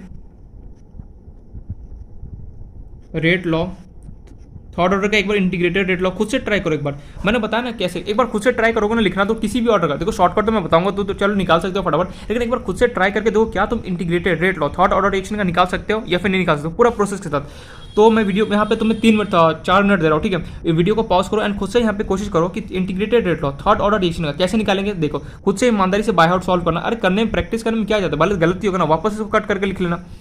तो आई होप सो वीडियो को पॉज करके सॉल्व किया होगा, यही मैं मान के चल रहा हूँ, बाकी तो वहाँ पे देखने तो आ नहीं रहा हूँ, तो आई होप सो ये मान के चलता हूँ कि सॉल्व किया हो क्वेश्चन, ठीक है। तो उसका कैसे निकालेंगे, सिंपली वही करेंगे, ए से प्रोडक्ट बन रहा है नो डाउट, इसका अगर मैं रेट लॉ लिखना चाहूँ क्या होगा के ए की पावर क्यूब, वहीं अगर मैं इसका इंस्टेंटेनियस रेट ऑफ रिएक्शन लिखना चाहूँ तो क्या होगा R equal to -1 D A का क्वेश्चन कितना है 1 इंटू कितना होगा डी टी, दोनों आपस में इक्वल है कर दो आपस में, -1 upon D A by D T equal to कितना हो गया के ए की पावर कितना होगा क्यूब, नेगेटिव को हटाना है क्या करूँ चलो नेगेटिव हटाने से उससे पहले ए क्यूब को इधर भेजो डी टी को यहाँ भेजो, कितना हो गया -1 upon 1 D A divide by A cube. मन में ये सवाल ये अराइज नहीं था यार ये ए क्यूब को यहाँ पे क्यों भेजता है, इसलिए मैं भेजता हूँ कि इंटीग्रेशन का रूल है कि जो यहाँ पे डी के साथ अल्फा बेटा वही क्या होना चाहिए मेरे पास इसके साथ बगल में भी होना चाहिए, अगर नहीं है तो सिंपली इसका इंटीग्रेशन अप्लाई नहीं कर सकते। जैसे मान लो यहाँ पे तुम्हारे पास डी है, ठीक है, और नीचे डी टी है, इसने बोला यार मैं यहाँ पे ए हूँ, यहाँ पे टी है, इसका तो इंटीग्रेशन पॉसिबल नहीं है, क्योंकि हम जो मैं यहाँ पे अल्फाबेट हूँ वही मेरे पास नीचे होना चाहिए, फिर बगल में होना चाहिए, तो है नहीं, इसलिए मैं क्या करता हूँ ए क्यूब को, तो इसलिए बोला कि हमें ये अच्छा ये पता चले आगे क्या होगा कि इंटू कितना होगा डी टी। अच्छा अब इसमें मुझे नेगेटिव को हटाना है, मल्टीप्लाई करो, वही सेम स्टेप यार जो हमने किया ना, सेम इंटीग्रेटेड रेट लॉ में किया, एक बार तुमने स्टेप देख लिया। अच्छा ये ये फिर क्या होता है, सीक्वेंस वही फॉलो कर रहा होता है, multiply minus with both the sides, क्या मैं इसमें माइनस लगाऊं या फिर समझ जाओगे डायरेक्टली? चलो मैं एक स्टेप खा जाता हूँ, मैं यहीं पे माइनस लगा देता हूँ, ठीक है, समझ जाना, तुम नीचे वाले स्टेप में लगाना माइनस, माइनस कितना हो गया प्लस, ये हो गया 1 into D A divide by 1 into A cube equals to minus के इंटू डी टी। अब हम अप्लाई करेंगे इंटीग्रेशन, अप्लाई कर दो यहाँ पे इंटीग्रेशन, तो इसको लिखूँ, चलो लिख देता हूँ अप्लाइंग, ये सब फॉर्म में रटना नहीं है, देखना इसका शॉर्टकट अभी जस्ट आने ही वाला है, अप्लाइंग इंटीग्रेशन, लेकिन यही होगा कि शॉर्टकट को तुम्हें वहाँ पे समझना पड़ेगा, ठीक है, यही प्रॉब्लम है पे, अप्लाई कुछ प्रॉब्लम नहीं होगा, मैं ऐसे ही डरा रहा हूँ, एक शॉर्टकट सिंपल सा एक फॉर्मूला आएगा, बस वहाँ पे एन की जगह वैल्यू पुट करो, आंसर आएगा। अप्लाइंग इंटीग्रेशन करो, ठीक है, कर दिया हमने, अब लिमिट पुट करो, जब टाइम इक्वल टू 0 था, ठीक है, तो ए का जो कंसंट्रेशन था वो कितना था मेरे पास ए नॉट, जब टाइम इक्वल टू कितना होगा टी होगा, तो ए का कंसंट्रेशन चलो मान लो कैपिटल ए था, चलो पुट कर देते, time equal to 0 concentration A not, time equal to T concentration कितना होगा ए, सॉल्व करते हैं इसको, तो अब हम इसको इंटीग्रेशन करना है। अच्छा 1 इंटू डी ए कितना हो गया, डी ए, ये हो गया D A divide by A cube integration equals to minus के इंटू डी टी इंटीग्रेशन 0 से टी, के को बाहर क्यों निकाला, कॉन्स्टेंट इसके लिए। अच्छा D a upon a cube का इंटीग्रेशन कैसे होगा ये समझना पड़ेगा यहाँ पे, देखो हमने भी अभी क्या क्या पढ़ा, जो मैं यहाँ पे लिख रहा हूँ फॉर्मूला देखते चलना, हमने पढ़ा कि अगर कभी भी इंटीग्रेशन में 1 upon x square into D x होता है, उसका इंटीग्रेशन कितना था, -1 अपॉन एक्स होता है। अच्छा क्या मेरे पास 1 upon x cube into D x ऐसा कुछ होता है, इसका कुछ फॉर्मूला होता है, मैंने बोला बिल्कुल नहीं, सिर्फ और सिर्फ एक्स स्क्वायर तक हमारे पास कुछ फॉर्मूला होता है। अगर मान लो कभी भी तेरे पास एक्स क्यूब हो, एक्स की पावर यहाँ पे 4 हो, 5 हो, 6 हो, इसको कैसे सॉल्व करेंगे, कुछ मत कर, जैसे यहाँ पे मेरे पास 1 अपॉन ए की पावर क्यूब है, ठीक है, ए क्यूब है, इंटू मुझे यहाँ पे गिवन है डी ए, क्या करूँगा 3 है, ये मेरे पास अगर 2 होता यहाँ पे, अगर पावर 2 होता तब तो मैं डायरेक्ट फॉर्मूला लगाता, लेकिन पावर 2 यहाँ पे 3 है, 3 हो 4 हो 5 हो 6, इन सबको क्वेश्चन को सॉल्व करने का क्या कैसे इंटीग्रेशन करते हैं देखो ध्यान से, ये जो ये वाला ना इसको ऊपर भेज दो, कितना ए की पावर माइनस ए इंटू कितना होगा डी ए, लिख दिया तुम। अब यहाँ पे तुम सिंपली क्या करो, एक्स की पावर एन अगर कभी भी इंटीग्रेशन हो तो फॉर्मूला में क्या अप्लाई करते हैं, एक्स की power N plus 1 divide by N plus 1, देखो एक्स की पावर क्या, एक्स या फिर कोई भी यहाँ पे अल्फाबेट प्रेजेंट हो, ये एक्स की पावर एन जैसा फॉर्मेट है बिल्कुल सही, तो यहाँ पे हम ए की पावर माइनस क्यू को मैं कैसे अप्लाई करूँ, ए की पावर एन क्या है -3 plus 1 divide bye -3 plus 1 into D ए, तो यहाँ से अगर मैं इसको सॉल्व करूँ -3 प्लस 1 कितना हो गया, ए की पावर -2 -3 प्लस 1 कितना हो गया 2, कितना हो गया डी ए, तो यहाँ से फाइनली मेरे पास कितना हो गया ए की पावर -2 डिवाइड बाय कितना हो गया 2 आ गया। अब मैं इसको अगर लिखना चाहूँ और अच्छे तरीके इसको, अगर मैं माइनस को ए की पावर माइनस, अगर माइनस को हटाना चाहूँ तो माइनस लिखा 1 अपॉन, इसको वापस नीचे भेज दो, कितना हो गया 2a स्क्वायर इंटू डी ए, तो ये इसका इंटीग्रेशन आ गया। तो मैं यहाँ पे पुट कर सकता हूँ डी ए, लिमिट कहाँ था ए नॉट से a, d a upon a cube का इंटीग्रेशन कितना है -1 अपॉन 2a स्क्वायर, ये निकल के आया मेरे पास, और लिमिट मुझे कहाँ से कहाँ तक पुट करना है, a naught to a equal to minus k and जो डी टी है, डी टी का इंटीग्रेशन कितना होगा टी होगा, इसका वैल्यू अगर मैं पुट करूँ कहाँ से 0 से टी। यार मन में एक सवाल है यार, जो तूने डी अपॉन ए क्यू का इंटीग्रेशन किया ये मुझे पढ़ने नहीं पड़ा, कैसे इसको सॉल्व करेंगे, मैंने यहाँ पे ये बोला, इसके लिए मुझे समझाना पड़ेगा इंटीग्रेशन का कुछ rules. D upon a cube जो है उसका अगर मुझे कभी भी मान लो अगर 1 अपॉन एक्स स्क्वायर होता, मीन्स डी अपॉन नीचे कोई अगर स्क्वायर होता तब तो मैं डायरेक्टली फॉर्मूला पुट करता -1 अपॉन एक्स, ठीक है, लेकिन यहाँ पे स्क्वायर, यहाँ पे क्या क्यूब है, यार क्यूब का इंटीग्रेशन कैसे करो, इसका तो कोई डायरेक्ट फॉर्मूला लिस्ट होता नहीं है। इसको सॉल्व करने के लिए सिंपली क्या करो, जो भी नीचे वाला टर्म है उसको ऊपर बुला लिया, कितना ए की पावर -3 हो गया, जो भी यहाँ पे जो भी यहाँ पे डिग्री उसको मैं ऊपर बुलाऊंगा, ए की पावर कितना होगा -3। अब क्या करो, ये किसकी तरह मुझे दिख रहा है, एक्स की पावर एन जैसे दिख रहा है, एक्स की पावर एन का इंटीग्रेशन क्या होता है, एक्स की power N plus 1 divide by N plus 1, तो देखो ए की पावर एन कौन है पे -3 प्लस 1 डिवाइड बाय -3, एन कौन है -3 प्लस 1 इंटू डी ए, तो यहाँ पे देखो -3 प्लस 1 करो कितना -2, ए की पावर -2, -3 प्लस 1 कितना होगा सॉल्व किया 2 इंटू डी ए, तो ए की पावर -2। अभी इसको क्या किया मैंने, इसको नीचे उतारा कितना होगा 1 अपॉन, ये नीचे नेगेटिव, ये जो है ये नीचे जाके क्या होगा पॉजिटिव देगा, कितना होगा -1 अपॉन कितना, ये 2 एच डी था 2 अपॉन -1 अपॉन 2a का 2a स्क्वायर हो गया, वही मैंने यहाँ पे लिखा है। सॉरी माइनस कैसे होगा यार, ये माइनस तो मैंने क्या हो रहा है मुझे, ए की पावर कहाँ गया, ए की पावर -2 था, ठीक है, इसको अगर मैं नीचे भेजूंगा तो क्या होगा 1 अपॉन 2a स्क्वायर होगा, माइनस थोड़ी लगे, अरे यार ये मेरे पास ऐसे था ए की पावर -2 डिवाइड बाय 2 इंटू मुझे डी ए गिवन था, ठीक है, इसको इंटीग्रेशन करने के बाद इसको अगर मुझे नीचे भेजूंगा तो कितना होगा 1 अपॉन ए स्क्वायर इंटू कितना होगा 2a हो गया, खत्म करें, नेगेटिव हटा तभी तो नेगेटिव हटेगा ना अगर मैं नीचे भेजूंगा, जैसे 1 अपॉन 2 गिवन होता है तो मैं इसको क्या लिखता हूँ टू की पावर -1 लिख सकता हूँ, बिल्कुल लिख सकता हूँ। जब इसको तुम नीचे भेजो तो क्या होगा 1/2 नेगेटिव हट जाएगा। सेम यहाँ पे कहानी हुआ, तो मैंने यहाँ पे इंडिकेशन किया। अब तुम्हें सिंपली लिमिट पुट करो, एक बार अपर लिमिट 1/2, ए की जगह क्या पुट करो A² लिमिट पुट कर दिया। एक बार लोअर लिमिट 1/2, ए की जगह क्या पुट करूँ A0² इक्वल्स टू यहाँ पे माइनस के, एक बार अपर लिमिट टी माइनस कितना हो गया लोअर लिमिट, यहाँ पे हो गया finally 1/2 A² minus 1/2 A0² equals to minus K T minus 0 कितना हो गया टी। और इसको सॉल्व करना है तो अगर सॉल्व करना चाहो तो सिंपली मैं यहाँ से, ओहो छोटा सा मिस्टेक कर दिया, यहाँ पे माइनस तो लगेगा इंटीग्रेशन में, माइनस तो लगेगा ना, क्योंकि ए की पावर -2 को जब मैं नीचे पे जाऊँ 1/2 का, लेकिन यहाँ पे एक माइनस तो मेरे पास बचेगा ही, वही मैंने यहाँ पे लिखा है माइनस लगा। ठीक है, तो इस माइनस ने इस माइनस को उड़ा दिया, कैंसिल हो गया माइनस। अरे ये माइनस अगर निपट जाएगा तो बचा कितना, वही ये माइनस नहीं है मेरा, तो 1/2 माइनस 1/2 A0²। अब मैंने यहाँ देखा यहाँ पे इन दोनों के पास 2 है, क्यों ना इन दोनों में से 2 कॉमन निकाला जाए। बस कुछ नहीं, कैलकुलेशन था यार, कैलकुलेशन में थोड़ा बहुत यहाँ पे क्या होगा कंफ्यूज कर दिया होगा तुम्हें, बट डोंट बी वरी, जल्दी इसका शॉर्टकट आने वाला है। तो यहाँ से मैंने 2 को कॉमन निकाला, 1/ कितना होगा 2, बचा कितना 1/a minus 1/A0² equals to बचा कितना KT। अब k को इसको शिफ्ट कर दिया तो t को कितना निकल के आ गया मेरे पास 1/2k 1/a माइनस 1/A0²। तो थर्ड ऑर्डर रिएक्शन का मैं इंटीग्रेटेड रेट लॉ लिखना चाहूँ तो सिंपली किसके इक्वल होता है 1/2 1/a माइनस 1/A0² के इक्वल होता है। ठीक है, यहाँ पे क्या होगा कि कैलकुलेशन वाला थोड़ा सा पार्ट आ गया, तो आई होप सो कैलकुलेशन समझ में आ गया होगा। नहीं समझ में तो कैलकुलेशन बोला मैं वापस से रिपीट कर दूंगा कि कहाँ पे कौन सा डाउट रह गया। ठीक है, कोशिश करना प्लीज को समझने का। इंटीग्रेशन जो मैंने बताया ना बहुत ज़्यादा इंपॉर्टेंट, इंटीग्रेशन समझने की कोशिश करो, क्योंकि इंटीग्रेशन बहुत जगह काम आने वाला है। जरूर नहीं सिर्फ फिजिक्स में हो, केमिस्ट्री में देखा, हर जगह केमिस्ट्री में इंटीग्रेशन काम आ जाता है, फिजिक्स में काम आ जाता है, मैथ्स में तो है ही पूरा चैप्टर। इसलिए बोला कि इंटीग्रेशन को प्लीज अच्छे से डिटेल में पढ़ो ताकि कोई प्रॉब्लम हो। जब मैथ्स में हम पढ़ेंगे तो मैथ्स तो अभी पढ़ी नहीं है, ठीक है, एनीवेज जब मैथ स्टार्ट करेंगे तो मैं इंटीग्रेशन पूरा डिटेल में बताऊंगा। एनीवेज तो थर्ड ऑर्डर रिएक्शन है उसका अगर मुझे कभी भी इंटीग्रेटेड रेट लॉ लिखना हो तो सिंपली क्या निकल के आता है 1/2 1/a माइनस 1/A0² के इक्वल होता है। फिर से फोकस हट गया था, दिखाई तो दिया ना बिल्कुल सही। तो ये हमारा थर्ड ऑर्डर रिएक्शन का क्या होता है इंटीग्रेटेड रेट लॉ निकल के आता है। इसका अगर मैं ग्राफ बनाना चाहूँ तो ग्राफ अगर बनाना चाहूँ तो सिंपली देखो इसको और मैं मॉडिफाई वगैरह करके मैंने क्या किया 1/,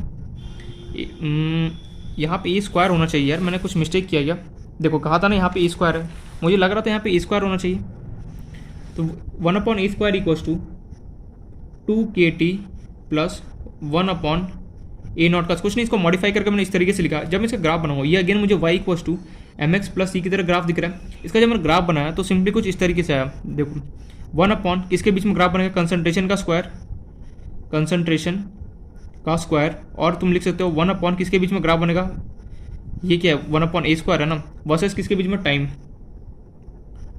तो ग्राफ अगेन सेम होगा, टोडो ये यहाँ से कुछ ऐसे बनेगा, और यहाँ से लेकर के ये वाला पूरा रीजन है, ये क्या होगा मेरे पास 1/, टोडो बताओ क्या होगा फटाफट 1/A0 का स्क्वायर होगा। ठीक है, और ये क्या होगा थीटा होगा। अगर मैं इसका स्लोप लिखना चाहूँ स्लोप इक्वल टू क्या होगा tan थीटा, और tan थीटा किसके इक्वल होगा मेरे पास यहाँ पे 2k।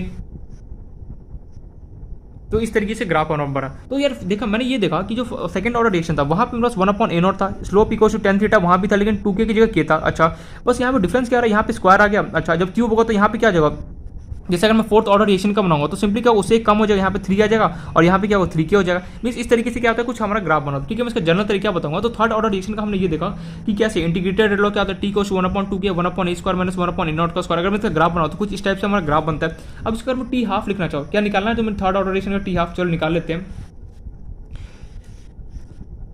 तो ये हो गया half life.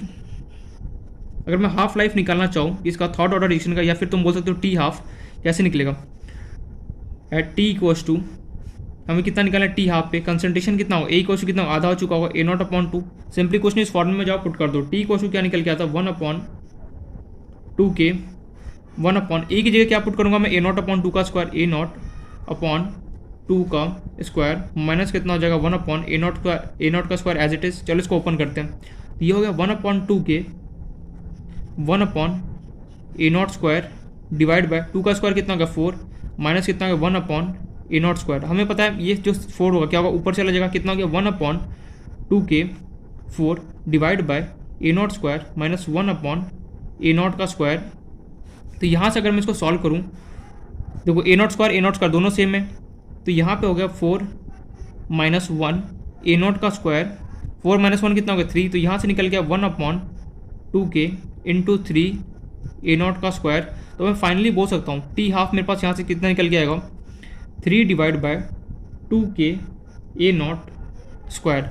Third order reaction का, अगर मैं थर्ड ऑर्डर रिएक्शन कर मुझे कभी भी हाफ लाइफ अगर मुझे निकालना तो फॉर्मूला क्या निकल गया, 3 डिवाइड बाय 2k a0 के स्क्वायर के इक्वल होता है। तो ये हमने देखा सेकंड ऑर्डर रिएक्शन देखा, फिर हमने थर्ड ऑर्डर रिएक्शन देखा, second order reaction integrated rate law देखा, फिर हमने उसका हाफ लाइफ देखा, फिर हमने देखा थर्ड ऑर्डर रिएक्शन का उसका इंटीग्रेटेड रेट लॉ देखा, फिर हमने हाफ लाइफ देखा। इस तरीके से बेसिक निकाल सकते। अगर तुम्हें कोई बोले फोर्थ ऑर्डर निकाला तो अगेन पूरा प्रोसेस करना पड़ेगा। या साइंटिस्ट को बॉक लगा, उन्होंने बोला थर्ड सेकंड ऑर्डर थर्ड ऐसे करते करते हमारा बहुत टाइम कंज्यूमर है, क्यों ना ऐसा कुछ शॉर्टकट बना जाए। उसने बोला बिल्कुल सही, ऐसा कोई शॉर्टकट बना जो एक फॉर्मूला दे दे, जो क्या करे कि मैं कि जिस भी ऑर्डर का रिएक्शन का मुझे इंटीग्रेटेड रेट लॉ निकालना है, फिर हाफ लाइफ निकालना, मैं फटाफट चुटकियों में निकाल सकूँ। तो उसने बोला बिल्कुल मैं दे सकता हूँ, लेकिन वहाँ पे उन लोगों ने कंडीशन दिया, बोला कि मैं फॉर्मूला तो दे दूंगा, लेकिन वो सिर्फ और सिर्फ किसके लिए वैलिड होगा, फॉर जीरो और फर्स्ट ऑर्डर को छोड़ के बाकी जितने भी ऑर्डर होगा उन सबके लिए तो वैलिड होगा, लेकिन जीरो और फर्स्ट ऑर्डर में वो अप्लाई नहीं हो सकता। अच्छा, तो क्या है जनरल केस, वो हम यहाँ पे पढ़ते हैं। अब टाइम से बोला था शॉर्टकट, ठीक है, इसे जर्नल फॉर्म है, तो वो देखना अब यहाँ पे खतरनाक तरीके से आने वाला है, एकदम एक लाइन का फॉर्मूला है, ठीक है, बस उसको तुम्हें याद करना पड़ेगा और आगे समझना है। देखो सबसे पहले मैं nth ऑर्डर के लिए वही जर्नल फॉर्म लिख रहा हूँ, nth ऑर्डर के लिए कोई भी ऑर्डर हो, nth ऑर्डर, ठीक है, उसका फॉर्मूला क्या इन लोगों ने दिया हमें, nth ऑर्डर लिखा, फिर जर्नल फॉर्म लिख लो। याद रखना ये फॉर्मूला सिर्फ और सिर्फ किसी दो चीज़ें जगह दो जगह का वैलिड नहीं है। कौन कौन सी जगह, एक तो जीरो ऑर्डर रिएक्शन के लिए एंड दूसरा फर्स्ट ऑर्डर रिएक्शन के लिए क्या होता है, ये जो फॉर्मूला ये क्या हमारे लिए वैलिड नहीं है। याद रखना कि जो मैं यहाँ पे फॉर्मूला लिखने वाला वो zero order and first order reaction के लिए वैलिड नहीं है। याद रखेगा ये पॉइंट, मैं लिख भी देता हूँ नोट डाल के। this formula is not valid for first order and zero order reaction। Zero order and first order reaction में तुम ये कभी भी फॉर्मूला अप्लाई नहीं कर सकते हो, ठीक है, याद रखना ये point. Zero order and first order reaction के लिए तुम्हें जितने भी फॉर्मूला इंटीग्रेटेड रेट लॉ का हो, फिर तुम्हारा टाइम हाफ लाइफ हो या फिर फुल टाइम रिएक्शन जो भी हो, सब कुछ एक एक करके याद होना चाहिए। लेकिन सेकंड ऑर्डर हो, थर्ड ऑर्डर, फोर्थ, ऐसे जितने भी ऑर्डर है तुम सबका इस फॉर्मूले से अप्लाई कर सकते हो। लेकिन ये फॉर्मूला जो यहाँ पे मैं लिखने वाला वो first order and zero order के लिए कभी भी वैलिड नहीं रहेगा, ठीक है। तो यहाँ पे फॉर्मूला क्या है, बहुत हो गया बात। अब देखते हैं formula, T equals to formula इसने हम लोगों को दिया इन लोगों ने 1/n-1 इंटू के 1/a n-1 minus 1/a0 n-1। This is your formula for nth order, where n is order of reaction। और हमेशा देखना n zero order and first order के लिए तुम कभी भी इस फॉर्मूले का अप्लाई नहीं कर सकते। मतलब कि जो n का वैल्यू का या तो वो ग्रेटर देन होगा 2 से, या फिर क्या होगा इक्वल टू 2 का, मीन सेकंड ऑर्डर रिएक्शन से तुम इस फॉर्मूले को अप्लाई कर सकते हो। ये गॉट माय पॉइंट। जैसे तुम्हारे पास सेकंड ऑर्डर रिएक्शन था, उसका तुम इंटीग्रेटेड रेट लॉ तुमने निकाला पूरा डायरेक्ट करके। अगर मैं चाहूँ शॉर्टकट से कैसे निकाल सकता हूँ, कुछ मत करो, ये फॉर्मूला लिखो, इसके जगह n की जगह 2 पुट कर दो, t इक्वल्स टू 1 अपॉन, जैसे सेकंड ऑर्डर के निकाला, सेकंड ऑर्डर में n का वैल्यू कितना हो जाएगा 2 पुट कर दो यहाँ पे, 2 - 1 इंटू के 1/a, n की जगह again 2 - 1 minus 1/a0 again 2 - 1। Solve करो इसको, 2 - 1 कितना होगा 1 इंटू के 1/a, 2 - 1 again 1 minus 1/a0, 2 - 1 again 1। तो इसको मैं और सॉल्व करूँ, 1 इंटू के कितना हो गया, के हो गया, यहाँ से कितना 1/a माइनस a की पावर 1 कितना होता है, यही होता है, a0 की पावर 1 करो कितना होगा, a0 की, अरे किसी एनीथिंग की वजह से 100 की पावर 1 कर दो, क्या होगा, जो यहाँ पे लिखा वही 100 ही होगा। तो यहाँ से सेकेंड ऑर्डर रिएक्शन का देखो टी निकल गया कितना 1/k 1/a minus 1/a0। Check कर लो क्या ये सही है या फिर गलत है। सेकेंड ऑर्डर रिएक्शन के लिए जो मैंने निकाला था वहाँ पे टी देखो 1/k 1/a माइनस 1/a0, एकदम शॉर्टकट देखा, एकदम सिंपल। वहाँ पे पूरा मैं लॉन्ग मेथड अप्लाई करा था, यहाँ पे एक लाइन के अंदर मैं निकाल सकता हूँ। जैसे थर्ड ऑर्डर रिएक्शन देखो, ये जो हमारा फॉर्मूला है, ये जो फॉर्मूला है बेसिकली ये सिर्फ और सिर्फ किसके लिए वैलिड है, जीरो और फर्स्ट ऑर्डर को छोड़ दो, बाकी हर जगह वैलिड है। Third order, fourth order, fifth order से किसी का भी तुम्हें टी निकालना हो, सिंपली क्या कर सकते हो, एन की जगह तुम वैल्यू पुट करो और इजीली क्या कर सकते हो, कैलकुलेट कर सकते हो। तो ये इन लोगों ने हमें फॉर्मूला दिया। जैसे थर्ड ऑर्डर के लिए निकालो, तो थर्ड ऑर्डर के लिए अगर तुम्हें टी निकालना है तो एन का वैल्यू कितना हो जाएगा 3 हो जाएगा, पुट कर दो फॉर्म में, टी इक्वल्स टू 1/n की जगह कितना होगा 3 - 1 इंटू के 1/a, एन की जगह कितना 3 - 1 माइनस 1/a0, एन की जगह कितना पुट करूँगा 3 - 1, चलो इसको सॉल्व करते हैं 1।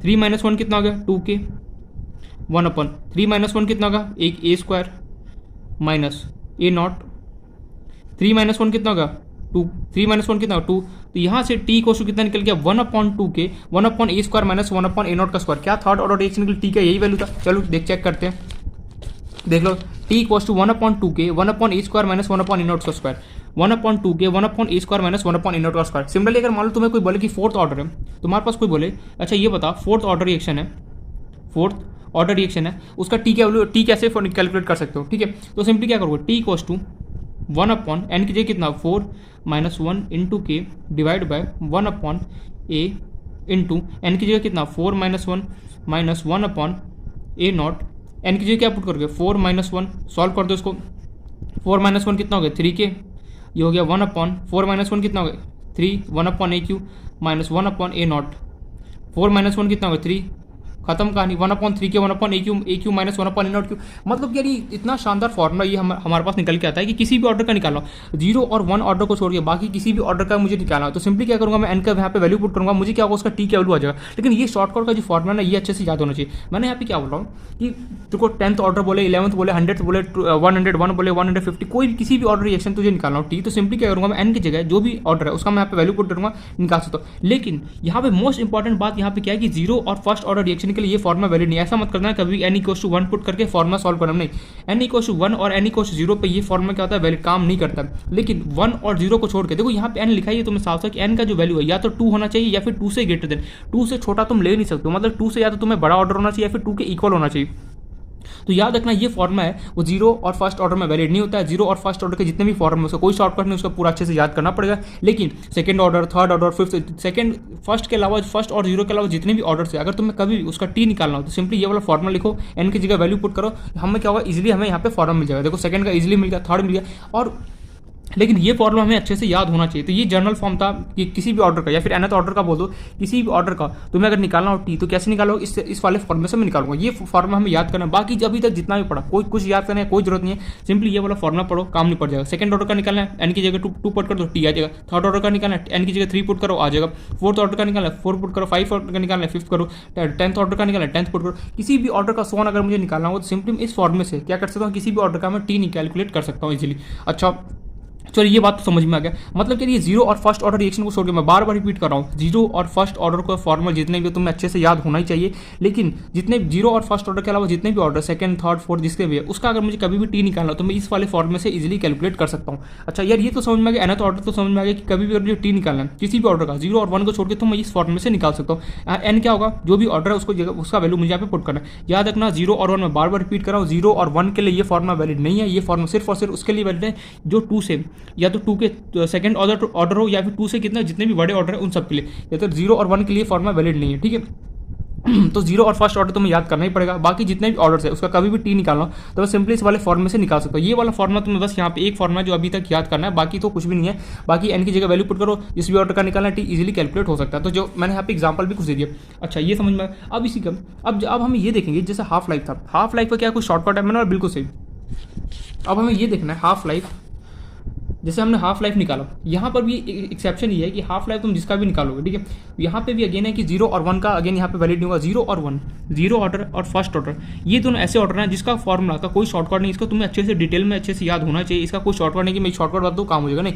लेकिन 0 और 1 के अलावा जितने भी ऑर्डर्स है उसका तुम टी हाफ निकालना चाहो, टी निकालना चाहो, ईजिली क्या कर सकते हो, कैलकुलेट कर सकते हो शॉर्टकट से। तो यहाँ पे हम देखेंगे हाफ लाइफ कैलकुलेट करना, half life for nth order, कि कोई भी ऑर्डर, nth मतलब कोई भी ऑर्डर हो एक्सेप्ट 0 और 1। यहाँ पे मैं लिख भी देता हूँ, फिर से अगेन मैं लिख रहा हूँ, क्योंकि क्या होगा ना कि दिमाग में बैठ जाता है। अच्छा ये फॉर्मूला तो चलो ये शॉर्टकट लर्न करें, 0 और 1 का याद करने की जरूरत नहीं है। चलो कभी 0 और फर्स्ट ऑर्डर का मैं सिंपली n की जगह 0 पुट कर दूंगा तो मुझे टी मिल जाएगा, n की जगह 1 पुट कर दूंगा तो मुझे उसका टी मिल जाएगा। टोटली क्या होगा, रॉन्ग हो जाएगा। याद रखना 0 और first order and 0 order reaction के लिए ना तो पिछला वाला फॉर्मूला वैलिड है ना ये वाला फॉर्मूला वैलिड है, बाकी सारे ऑर्डर के लिए वैलिड है।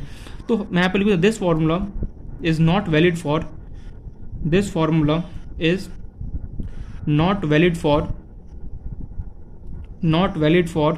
0 and फर्स्ट ऑर्डर रिएक्शन। मैं वापस से यहाँ पर रिपीट कर रहा हूँ उसको, 0 एंड फर्स्ट ऑर्डर रिएक्शन के लिए फॉर्मूला वैलिड नहीं है फर्स्ट ऑर्डर रिएक्शन। तो nth ऑर्डर का टी कैसे निकालेंगे, टी हाफ अगर तुम्हें किसी का भी निकालना हो 0 और 1 को छोड़ के, सिंपली क्या करो, फॉर्मूला आता है टी की पावर 2 की power n-1 -1 divide bye n-1 into के a not n-1। I know ये थोड़ा सा फॉर्मूला कॉम्प्लिकेटेड सा है, बट याद तो करना ही पड़ेगा। जैसे फॉर एग्जाम्पल दो, चलो n इक्वल्स टू 2 था, उसका तो मुझे टी हाफ निकाल के बताओ क्या होगा। जैसे सेकंड ऑर्डर रिएक्शन था, सेकंड ऑर्डर जो मेरे पास रिएक्शन है उसका n का वैल्यू क्या होगा 2 का। किसी ने मुझे ये बोला कि तेरे पास ये सेकंड ऑर्डर रिएक्शन है, इसका मुझे टी हाफ बता क्या होगा। तो सिंपली n का वैल्यू कितना 2 का, इस फॉर्म में गया टी हाफ इक्वल टू गया n की जगह पे पुट क्या कर दूंगा 2 पुट कर दूंगा 2, n की जगह पुट कर दिया 2 - 1 डिवाइड बाय -1, n की जगह अगेन 2 - 1 के ए नॉट, n की जगह 2 - 1। चलो सॉल्व करते हैं। 2 में से 1 चला कितना हो गया 1 - 1, 2 - 1 कितना होगा 1 इंटू कितना होगा के ए नॉट, 2 - 1 कितना होगा 1, 2 एनीथिंग की पावर 1 कितना होता है 2 होता है। अरे 2 की पावर 1 करूँगा तो क्या होगा 2 का, एनीथिंग की पावर 1 करोगे जो भी यहाँ पे वैल्यू वही होगा। तो 2 की पावर 1 कितना हो गया 2 - 1, ये कितना होगा के नॉट, ए नॉट एनीथिंग की पावर 1 क्या होगा जो भी यहाँ पे वैल्यू होगा, यहाँ पे आ गया ए नॉट, 2 - 1 को कितना हो गया 1 upon k into a naught. तो टी हाफ मेरे पास आ गया 1 upon k a naught for second order reaction. चलो चेक करते हैं सेकंड ऑर्डर रिएक्शन कहाँ गया हमारा, सेकंड ऑर्डर रिएक्शन के लिए जो मैंने टी हाफ निकाला था 1 अपॉन के ए नॉट, देखो 1 अपॉन के ए नॉट आया ही नहीं आया, शानदार फॉर्मूला। मतलब कि फॉर एग्जाम्पल जैसे मुझे थर्ड ऑर्डर का टी हाफ निकाला है, थर्ड ऑर्डर का अगर मुझे टी हाफ निकाला है तो एन क्या होगा, एन इक्वल्स टू 3। तो मैं सिंपली गया T half equals to 2 and N की जगह पुट किया 3 - 1 डिवाइड बाय एन की जगह 3 - 1 इंटू के ए नॉट, एन की जगह अगेन 3 - 1 पुट करते चलो 2, 3 - 1 कितना होगा 2 - 1, 3 - 1 कितना होगा 2 के ए नॉट, 3 - 1 कितना होगा 2 ए नॉट का स्क्वायर। अब सॉल्व 2 का स्क्वायर कितना होता है 4 कितना 4 - 1 डिवाइड बाय कितना होगा 2 के ए नॉट का स्क्वायर, 4 - 1 कितना होगा 3 डिवाइड बाय 2 के ए नॉट का square. T half for third order reaction कितना निकले 3 डिवाइड बाय 2 के ए नॉट का स्क्वायर। चेक करते हैं क्या हमने सही निकाला है फिर गलत निकाला है। कहाँ गया देखो 3 डिवाइड बाय 2 के a not square, 3 divide by 2 के ए नॉट का स्क्वायर। मतलब कि एनी को फोर्थ ऑर्डर का निकालना, फिफ्थ ऑर्डर का निकालना, 100 ऑर्डर का, किसी भी ऑर्डर का तुम सिंपली क्या कर सकते हो टी हाफ इस वाले फॉर्म में से निकाल सकते हो। किसी का भी कोई भी मान लो कि 100 ऑर्डर हो, फिफ्थ ऑर्डर हो, सिक्स ऑर्डर हो, सेवंथ ऑर्डर हो, 12th हो, 15 हो, कोई मतलब नहीं मुझे किसी का भी अगर मुझे टी हाफ निकाले तो मैं इस वाले फॉर्म में से निकाल सकूँ। लेकिन यहाँ पे एक्सेप्शन बस एक ही है, जीरो और फर्स्ट ऑर्डर रिएक्शन में मैं ये वाला फॉर्मूला अप्लाई नहीं करूँगा। सेम एज इट इज मेरे पास स्टोरी किसके लिए है टी के लिए। अगर मुझे किसी का भी टी निकालना है तो मैं ये वाले फॉर्मूले से सिंपली निकाल सकता हूँ, लेकिन जीरो और फर्स्ट ऑर्डर रिएक्शन में ये वाला फॉर्मूला मैं अप्लाई नहीं कर सकता हूँ। अच्छा ये समझ में आ गया। हमने nth ऑर्डर भी देख लिया कैसे निकाला जाता है, फिर हमने दूसरा टी हाफ भी देख लिया कैसे निकाला जाता है। अब हमें ग्राफ का एक जनरल केस बनाते हैं। ग्राफ का भी यहाँ पे एक जनरल केस बनेगा, लेकिन अगेन यहाँ पे क्या एक्सेप्शन है, जीरो एंड फर्स्ट ऑर्डर के लिए क्या होगा ये वैलिड नहीं होगा, क्योंकि zero and first order totally क्या है डिफरेंट इन सबसे। क्योंकि देखो इन सब में तो कुछ ना कुछ क्या था कॉमन आ रहा था, इसलिए देखो जनरल फॉर्मूला कब बनता है, जनरल फॉर्मूला तब बनता है जब मान लो उसने फिफ्थ ऑर्डर निकाला, सिक्स, जब बहुत सारे ऑर्डर का निकाल दे। इन लोगों ने देखा यार सब में कुछ ना कुछ कॉमन आ रहा है, अब कॉमन से बचने के लिए करे तो करे, इन लोगों ने इसलिए क्या एक जनरल फॉर्मूला हमें ला के दे दिया। लेकिन जीरो एंड फर्स्ट ऑर्डर जो रिएक्शन है वो क्या इन सबसे बहुत बहुत ज़्यादा डिफरेंट है, इसलिए मैंने बोला कि उसको अच्छे से रिवाइज करना पड़ना, क्योंकि वहाँ से क्वेश्चन ज़्यादातर पूछे जाते हैं। अब मैं इसका ग्राफ भी बताता हूँ कि ग्राफ फॉर nth ऑर्डर या फिर जनरल केस कैसे बनेगा। तो इसी में नेक्स्ट टॉपिक डाल लो, ग्राफ फॉर nth ऑर्डर, किसी भी ऑर्डर का तुम्हें ग्राफ बनना हो कैसे बनेगा। एक्सेप्शन यहाँ पे क्या मैं लिखूँ ना, नोट डाल के, फिर समझ गया ठीक है, मैं लिख ही देता हूँ again, not valid for zero and first order के लिए बिल्कुल वैलिड नहीं है। Not valid for zero and first order reaction, zero and first order reaction के लिए बिल्कुल भी क्या हो ये ग्राफ वैलिड नहीं है। तो इसका जनरल केस कैसे बनाया, देखो सिंपली कुछ नहीं करना, ऐसे लाइन बनाया, टोटो एक्स एक्सिस वाई, थोड़ा सा ऊपर जाना एंड ये ऐसे बना दो एंड ये कुछ थीटा बनाओ। वाई एक्सिस पे क्या आएगा 1 अपॉन कंसंट्रेशन जो भी होगा ए, जो भी 1 अपॉन कंसंट्रेशन की पावर n-1, या फिर इसको ऐसे भी लिख सकते हो 1 अपॉन कंसंट्रेशन, जैसे तुमने ए ले लिया 1 अपॉन ए की पावर n-1, और एक्स एक्सिस पे क्या होगा टाइम आएगा नो डाउट। एंड ये जो डिस्टेंस है, ये वाला जो डिस्टेंस है यहाँ से लेके यहाँ तक, इसको कैसे जनरल बनाऊंगा 1 अपॉन ए नॉट की पावर n-1, ऐसे समझ में नहीं आती। एग्जाम्पल चलो थर्ड ऑर्डर जो रिएक्शन है, थर्ड ऑर्डर जो मेरा रिएक्शन है उसका किसी ने बोला मुझे ग्राफ बना के बोल क्या होगा, तो सिंपली मैं गया टोटो ऐसे यहाँ ऐसे बना दिया लाइन, और ये मैंने यहाँ पे थीटा एंगल बना दिया ठीक है। जो मेरे पास वाई एक्सिस है, वाई एक्सिस पे क्या बनेगा 1 अपॉन कंसंट्रेशन या फिर 1 अपॉन ए की पावर एन माइनस वन होगा, ठीक है, एन माइनस वन। और यहाँ पे क्या होगा, टाइम आएगा।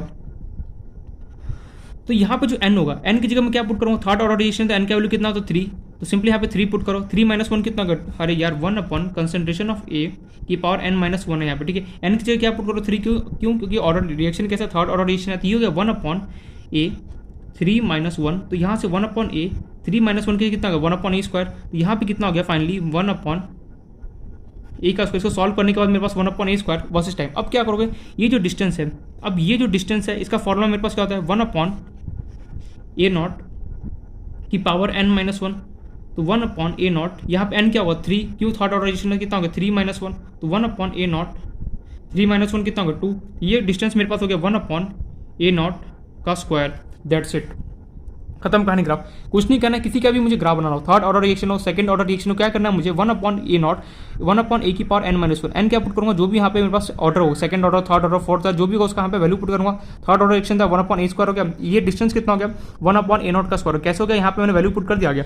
अच्छा, यहाँ पे एक चीज़ लिखना भूल गया, जो स्लोप है, अगर तुम्हें स्लोप लिखना है इसका जर्नल में, स्लोप इक्वल क्या होता है tan थीटा, स्लोप इक्वल क्या होता है tan थीटा इक्वल होता है, वो किसके इक्वल होगा n माइनस वन इंटू के इक्वल होगा। जैसे इसका तुम्हें स्लोप लिखना हो तो स्लोप किसके इक्वल होगा, थर्ड ऑर्डर रिएक्शन का अगर मान लो तुम्हें स्लोप लिखना था, किसके इक्वल होगा tan थीटा, और tan थीटा किसके इक्वल होता है n माइनस वन इंटू के, n क्या होगा 3 माइनस वन इंटू के, सॉल्व करो कितना होगा 2k। चेक करते हैं, क्या चेक कर लो जाके थर्ड ऑर्डर रिएक्शन में क्या इस टाइप का ग्राफ बना था। देखो स्लोप इक्वल कितना है 2k, 1 अपॉन ए नॉट का square 1 upon a square 1 upon a square 1 upon A not का स्क्वायर, स्लोप कितना है 2k है। सो सिंपल है, मतलब कि मुझे किसी भी ऑर्डर का ग्राफ बनाना हो zero and first order reaction को छोड़ के, तो सिंपली मुझे ये स्लोप किसके लो tan थीटा, और स्लोप अगर कभी भी किसी का निकाला हो n माइनस वन इंटू क्या करूँ के करूँगा zero and first order reaction को छोड़ के, और बाकी तो टाइम यहाँ पे क्या क्या प्लॉट करूँगा 1 अपॉन कंसंट्रेशन की पावर n माइनस वन, और यहाँ पे जो डिस्टेंस है यहाँ से लेकर यहाँ तक जो डिस्टेंस हो कितना होगा 1 अपॉन ए नॉट की power n minus one, n क्या होगा जो भी यहाँ पे ऑर्डर गिवन हो। एग्जाम में डायरेक्टली पूछ लेगा तुमसे कि फिफ्थ ऑर्डर रिएक्शन का ग्राफ क्या होगा, तो जैसे मान लो किसी ने बोला फिफ्थ ऑर्डर का मुझे ग्राफ प्लॉट करके बताओ क्या होगा, तो सिंपली मुझे पता है शॉर्ट ट्रिक हमें क्या बोलता है, यहाँ पे क्या पुट करूँगा 1 अपॉन ए की power n minus one divide by क्या होगा टाइम, और इसके ऊपर कुछ जाऊँगा ऐसे बना दूंगा, और यहाँ पे स्लोप कितना होगा थीटा। अब मुझे डिस्टेंस निकालना है, डिस्टेंस कितना होता है मेरे पास 1 अपॉन ए नॉट का n माइनस वन होता है, ठीक है। चलो ये पहले ये निकालते हैं, तो 1 अपॉन कितना होगा ए, एन की जगह क्या पुट करूँगा फिफ्थ ऑर्डर, तो एन का वैल्यू कितना 5 माइनस वन, इसको सॉल्व किया कितना 1 अपॉन ए की पावर 4, मतलब कि यहाँ पे वाई एक्सिस पे क्या होगा 1 अपॉन ए की पावर कितना होगा 4। तो अब चलते यहाँ पे ये डिस्टेंस कितना होगा 1 upon A not N minus one, N की जगह कितना होगा 5 माइनस वन, कितना होगा 1 अपॉन ए नॉट की पावर 4। तो ये डिस्टेंस मेरे पास कितना निकल गया 1 अपॉन ए नॉट की पावर 4। एंड स्लोप किसके इक्वल होता है मेरा, slope equals to tan theta equals to क्या होता था n minus one into K, N की जगह क्या पुट करना 5 माइनस वन इंटू के, 5 माइनस वन कितना 4, स्लोप भी आ गया 4 के। मीन्स एग्जाम में तुमसे डायरेक्टली पूछ लेगा सिक्स ऑर्डर देके पूछ लेगा सिक्स ऑर्डर रिएक्शन है, ठीक है। इसका तुम ग्राफ बताओ कैसे बनेगा, तो सिंपली कैसे शॉर्टकट याद रखना 1 अपॉन ए की पावर n माइनस वन, ये डिस्टेंस कितना 1 अपॉन ए नॉट की power n minus one, slope किससे निकलेगा, slope equals to tan theta equals to n minus one into K से मैं क्या करूँगा स्लोप बनाऊंगा। तो इस तरीके से पता नहीं वॉइस बहुत लो हो गया, पता नहीं कैसे। तो इस तरीके से बेसिकली हमारा ग्राफ क्या होता है, अगर मुझे किसी भी nth ऑर्डर का निकालना है, 0 और 1 ऑर्डर को छोड़ के, बाकी किसी का भी ग्राफ बनाना तो मैं ये वाला शॉर्टकट यूज़ करूँगा। किसी का भी हाफ लाइफ निकालना तो सिंपली मैं ये वाला फॉर्मूला यूज़ करूँगा, 0 और फर्स्ट ऑर्डर रिएक्शन को छोड़ के। किसी का भी nth ऑर्डर का मुझे टी निकालना हो 0 और फर्स्ट को छोड़ के, तो ये वाला फॉर्मूला अप्लाई करूँ। तो यहाँ पे हमने आज इस वीडियो में ये देखा बेसिकली कि कोई भी ग्राफ अगर मुझे प्लॉट करना हो, किसी भी ऑर्डर का nth ऑर्डर निकालना हो, या फिर किसी का भी मुझे ग्राफ प्लॉट करना 0 और 1 को छोड़ के, तो हमने 3 यहाँ पे फॉर्मूला देखा। पहला फॉर्मूला ये मोस्ट इंपॉर्टेंट, दूसरा ये, एंड तीसरा ये ग्राफ। तुम्हें बस 3 फॉर्मूला याद करना है, बाकी किसी कोई भी ऑर्डर तुम्हें गिवन हो सिंपली उसको क्या कर सकते हो, सॉल्व कर सकते हो। तो यहाँ पे बेसिकली आई होप समझ में आता हो कि nth ऑर्डर का कोई भी ऑर्डर गिवन हो उसका ग्राफ कैसे बनता है, 0 और 1 को छोड़ के। कोई भी ऑर्डर उसका टी हाफ कैसे निकलता है, कोई भी ऑर्डर उसका टी कैसे निकलता है, वो मैंने यहाँ पे 3 फॉर्मूला बताया, वो 3 फॉर्मूला तुम्हें याद करना है, पहला एंड ये दूसरा एंड ये तीसरा। बस इस 3 फॉर्मूले को याद कर लो, काम पूरा क्या होगा बन जाएगा। किसी भी ऑर्डर का तुम्हें टी निकाला हो इजीली निकाल सकते हो, किसी भी ऑर्डर का टी हाफ निकाला हो इजीली कैलकुलेट कर सकते हैं, किसी भी ऑर्डर का मुझे ग्राफ बनाना हो तो सिंपली मैं इस वाले फॉर्मूले में इजीली पुट करके निकाल सकता हूँ। तो ये इंपॉर्टेंट भी है, एक तरीके से मैं पता होना चाहिए। अब कोई भी फॉर्मूला रटने का जरूरत नहीं है, मगर पढ़ने का सिंपली जो मैंने बताया वो अच्छे से कर लेना, काम बन जाएगा।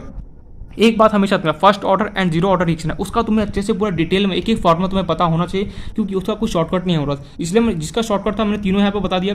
nth ऑर्डर, जीरो और वन को छोड़ के बाकी जितने भी ऑर्डर है सबका शॉर्टकट है। फॉर्मूला पुट करो, जो चाहिए तुम्हें निकल जाएगा। लेकिन जीरो और फर्स्ट ऑर्डर रिएक्शन का हमारे पास कोई भी शॉर्टकट नहीं, इसलिए बोला कि इंपॉर्टेंट भी है zero and first order. First order तो खासकर बहुत ज़्यादा इंपॉर्टेंट है, क्योंकि वहाँ से जो क्वेश्चन है काफ़ी ज़्यादा हमारे पास पूछा जाता है। तो आई होप सो ये समझ में आ गया हो ये क्वेश्चन जो मैंने बताया। अब चलते हैं नेक्स्ट, यहाँ पे एक टर्म आता है जिसका नाम है देखना ध्यान से, जो मैं नोट डाल के लिख रहा हूँ पॉइंट, थ्योरेटिकल चल रहा है अभी, ठीक है। अभी जितना हो सके ना, अभी एक और लेक्चर, एक और वीडियो है जिसमें पूरा थ्योरेटिकल चलेगा। न्यूमेरिकल पोर्शन कब आएगा, जब अभी थोड़ा टाइम आर्नियस इक्वेशन जब पढ़ाऊंगा तो वहाँ पे क्या होगा, बेसिकली न्यूमेरिकल पोर्शन आना स्टार्ट होगा। अभी थ्योरेटिकल है, बस पढ़ते चलो समझते चलो। नोट एक पॉइंट है, फॉर एनी एन, मतलब कि जीरो और वन भी यहाँ पे इंक्लूड होगा, जीरो और वन ऑल्सो इंक्लूड, जीरो और वन ऑल्सो इंक्लूड हो जाएगा, मीन्स जीरो और फर्स्ट और ऑल्सो इंक्लूड हो जाएगा। जो टी हाफ होता है ना, वो डायरेक्टली प्रोपोर्शन होता है किसके, ए नॉट की पावर 1 माइनस एन। चाहे फर्स्ट ऑर्डर हो सेकंड ऑर्डर हो, हर जगह ये फॉर्मूला वैलिड करता है कि टी हाफ जो होता है वो डायरेक्टली प्रोपोर्शनल होता है किसके, ए नॉट की पावर 1 माइनस एन के। इसका मतलब क्या है, तुम किसी का भी टी हाफ निकालो, जैसे फर्स्ट ऑर्डर किसका निकालें, चलो टी हाफ लेटर से किसका निकालें, चलो फर्स्ट ऑर्डर का निकाल के बताता हूँ। फर्स्ट ऑर्डर का अगर मैं टी हाफ निकालने चलूँ इस वाले फॉर्म में से, तो क्या होगा, टी हाफ हमारे पास क्या निकल के आता है, फटाफट याद करो 0.69, यार इतनी जल्दी भूल गया,